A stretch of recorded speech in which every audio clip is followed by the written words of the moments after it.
मित्रांनो नमस्कार. अनियंत्रित मधुमेह म्हणजे ज्या व्यक्तीची कितीही उपचार घेऊनसुद्धा शुगर ही नियंत्रणात येत नाही. उपाशीपोटीची किंवा जेवणानंतरची शुगर जे की नॉर्मल मापदंड असतात त्यापेक्षा कितीतरी पटीने किंवा 100-150ने जास्त आढळायला लागते. तर अशा कंडिशनमध्ये गोळ्यांवर ज्यावेळी पेशंट मॅनेज होत नाही त्यावेळी त्याला इन्सुलिन घेण्याचा सल्ला दिला जातो.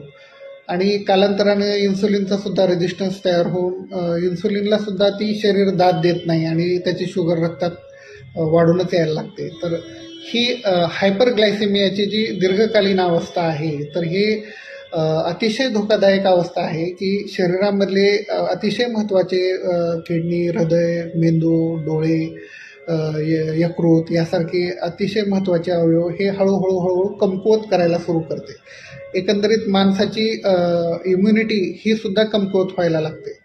तर अशा वेळी ही वाढलेली शुगर नियंत्रित ठेवण्यासाठी किंवा औषधांव्यतिरिक्त पहिला जो म्हणजे पहिली अशी कुठली गोष्ट आहे की जी 100% आउटपुट देते. तर सर्वात प्रथम सकाळी 9 ते 11च्या दरम्यान जेवणे आणि संध्याकाळचं जेवण हे 5 ते 7च्या दरम्यान करणे. मध्यंतरी जर भूक लागली असेल तर तुमच्या प्रकृतीनुसार किंवा आपल्या उपलब्धतेनुसार जास्त गोड नसलेले फळं किंवा सॅलड खाणे किंवा नियमित चालण्याचा व्यायाम करणे, तसेच भातासारखे पदार्थ रात्री आहारात न घेणे. तर ह्या गोष्टीचा अनियंत्रित मधुमेह असलेल्या व्यक्तींना निश्चितच फायदा होतो. तर करून पहा. धन्यवाद.